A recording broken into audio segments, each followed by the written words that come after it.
All right, it's time. I know the second I say stoichiometry, your stomach flip-flops and you want to vomit. But I'm going to teach you stoichiometry in a way that I wish stoichiometry would have been taught to me. It's not going to be bad. You've made it this far. You are ready for this challenge. All right, let's use snowboarding as an example. So for those of you who aren't familiar with snowboarding, this is not, the same setup every single person has, but we're going to use this board and binding set as our setup for this example. If I were to ask you, what are the parts we need to make a snowboard? Okay, you would probably tell me we need one board. Okay, we're going to need two bindings, one for each foot. We'll call these binding plates. I don't really know what those are called. So we need two of those, call them two plates. And we are going to need 8 screws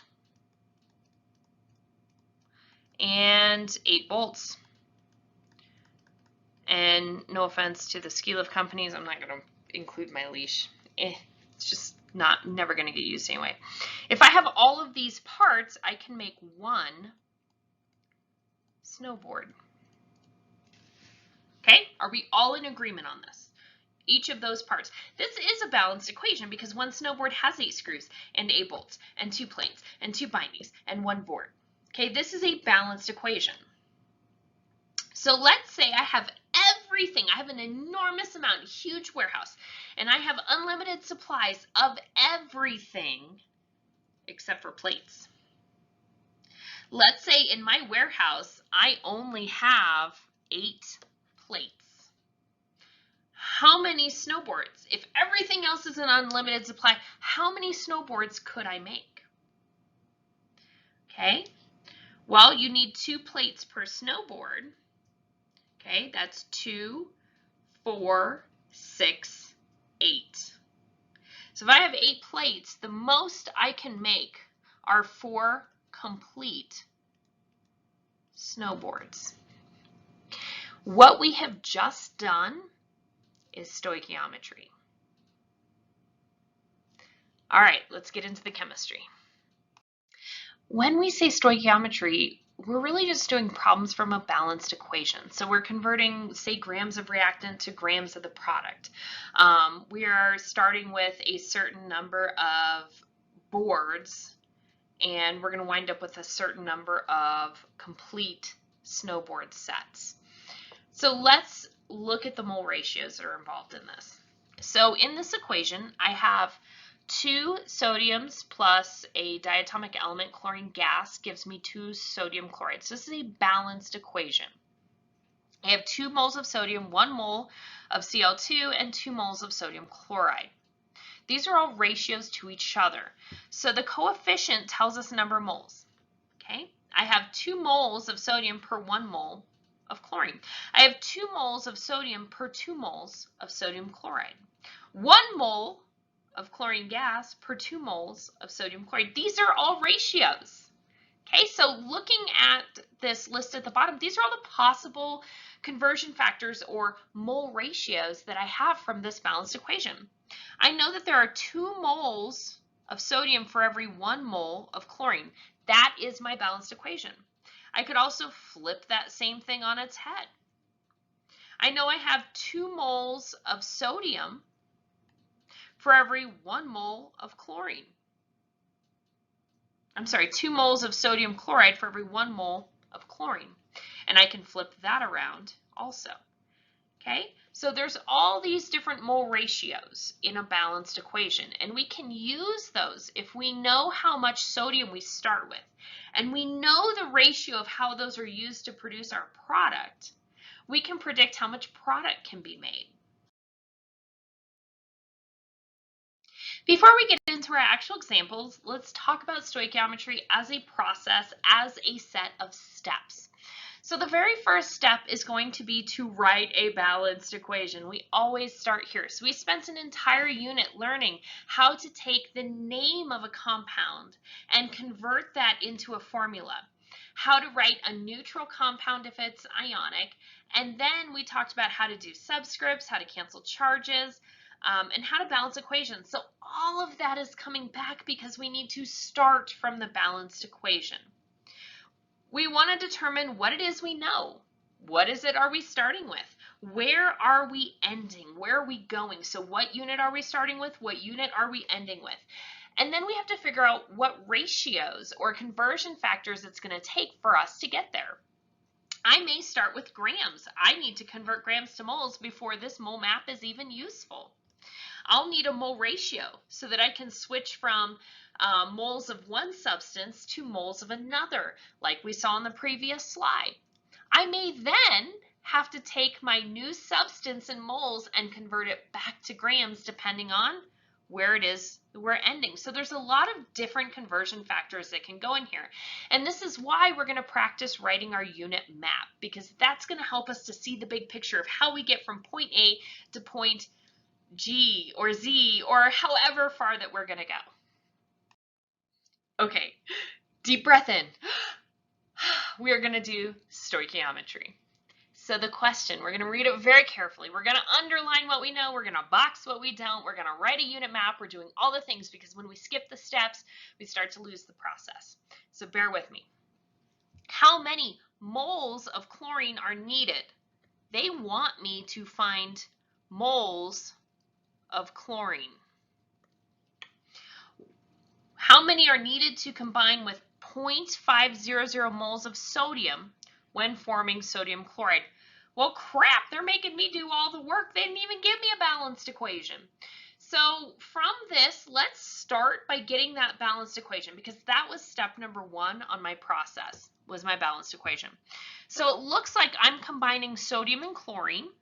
So sodium is a metal. It does not need a subscript of 2, and it's combining with chlorine, which is a diatomic element. It's part of Brinkelhoff. It goes nowhere alone. I do have to put the 2 after it. And we're told that this forms, and it looks like a synthesis reaction, sodium plus 1, oops, not plus C, silly goose, plus 1, chlorine minus 1, oh, no subscript needed, opposite but equal. I'm just going to scooch these guys together because they are now in an ionic bond. They're stuck together. All right, last step is to balance this equation. I have 1 sodium, 2 chlorines, 2 chlorines. Oops, that changes my number of sodium. All right, good to go. We have a balanced equation. So the next step is to figure out where we're starting and where we're going, and then we'll figure out what ratios and conversion factors are needed to get from point A to point B. So we are starting with moles of sodium, and they want us to go to moles of chlorine. Okay? Anytime you see the substance change, you should know, that should be a red flag. We're writing in red. It's a red flag. That this is stoichiometry and that you're going to need a mole ratio. And the mole ratio comes from the balanced equation. So we are going from moles of sodium to moles of chlorine. If we start with this much, how many of the other are we going to need? So this is a single step conversion because we're already starting in moles of sodium. We're going to use a mole ratio and we're going to moles of chlorine. So my mole ratio for this, I know that I have 2 moles of sodium for every 1 mole of chlorine. And this could also be written 1 mole of chlorine for every 2 moles of sodium. So those are interchangeable. You can swap those depending on what you're trying to cancel. This is a one-step problem. We're going to start out 0.500 moles of sodium. This is where the mole ratio comes in. Does it make sense to put this mole ratio on the left or the one on the right? If you said the one on the right, you're correct, because I'm going to put moles of chlorine on top. That's what I'm trying to get to. And I'm going to put my moles of sodium on the bottom because that's what I'm trying to cancel. And I know that these 2 things are in a 1-to-2 ratio to each other. Multiply across the top, divide by the bottom, and we we'll be rounding to 3 sig figs because that's the number given. We don't use the ratios for significant figures. So we're going to go to 3 sig figs out of the calculator. 0.250 moles of chlorine is our answer. I feel like that last one was deceivingly easy, so let's take a look at the most difficult stoichiometry problem I can come up with right this second at your skill level. So this is as bad as it will get for stoichiometry. Are you ready? Let's dig in. How many grams of aluminum, so they want me to find grams of aluminum, that's unknown, are needed to make 24.4 grams of aluminum oxide? Dang, they didn't give me much information here at all. I'm a little disappointed with this. So we know that we have aluminum combining with who the heck knows what to form aluminum. That's a +3 oxide, 2-. So notice that I'm using my skills from chapter 3. I'm dropping and swapping, checking charges. That's not given to me. Well, it looks like this is a synthesis reaction, and aluminum is combining with oxygen to form aluminum oxide. Oxygen is a diatomic element. It's part of Brinkelhoff, so we will put a 2 in front of it.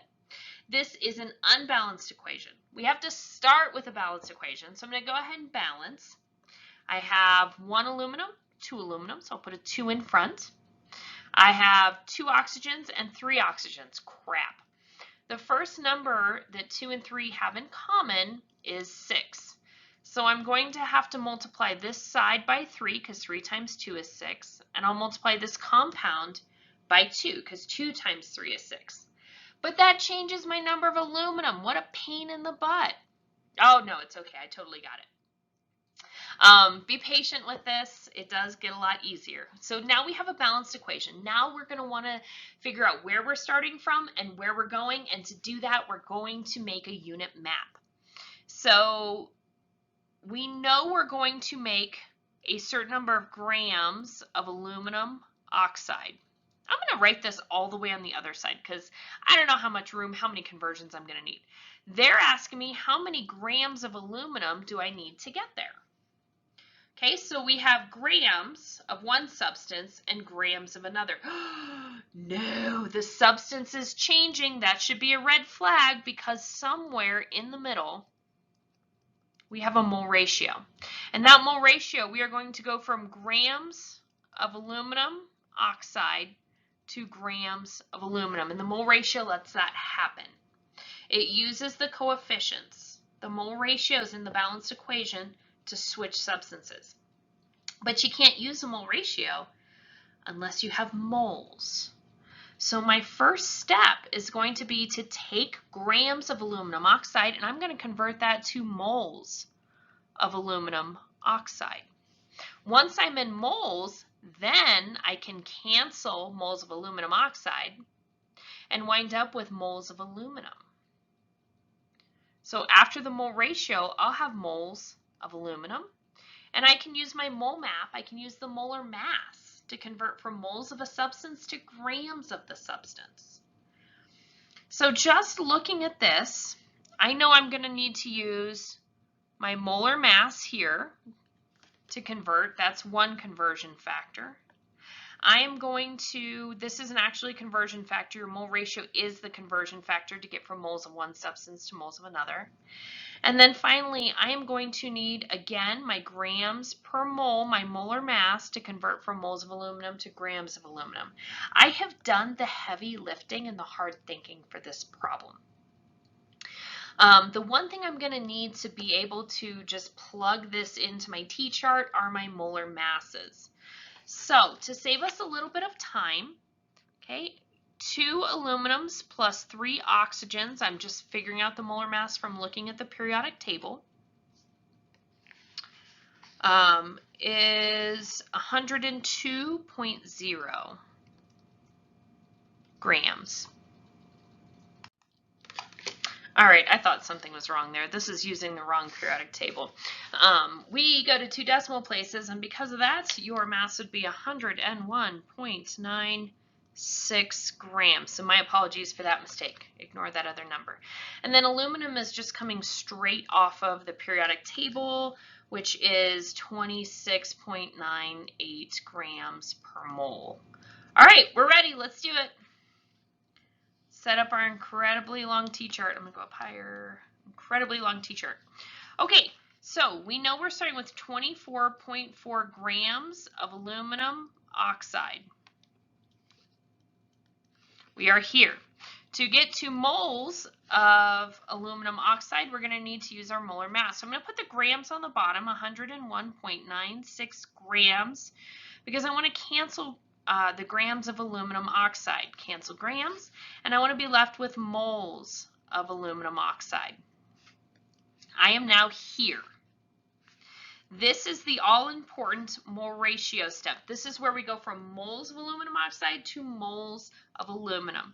So I'm going to put my moles of what I want to get rid of on the bottom and the moles of what I want to find on the top so that we cancel the moles we don't want. The numbers come from the balanced equation. So 4 is my coefficient for aluminum and 2 is my coefficient for aluminum oxide. Don't reduce these. Okay, the math will be taken care of through the calculator. Leave this to show you know what your balanced equation is. Now, we have changed substances. We're now in aluminum. We started with aluminum oxide. The last step, we are here. The last step is to go to grams, and we're going to use our molar mass. So moles of aluminum and 26.98 grams per mole of aluminum. Okay, moles of aluminum will cancel, leaving me with grams. Oops, I guess that's done. I can remove that line. I will be left with grams of aluminum. Looking at the problem, the only number I'm given has 3 sig figs, and my molar masses from the periodic table have more sig figs than that. So my answer should be rounded to 3 sig figs. Multiply across the top, multiply across the bottom, divide the top by the bottom, and you wind up with 12.9 grams of aluminum.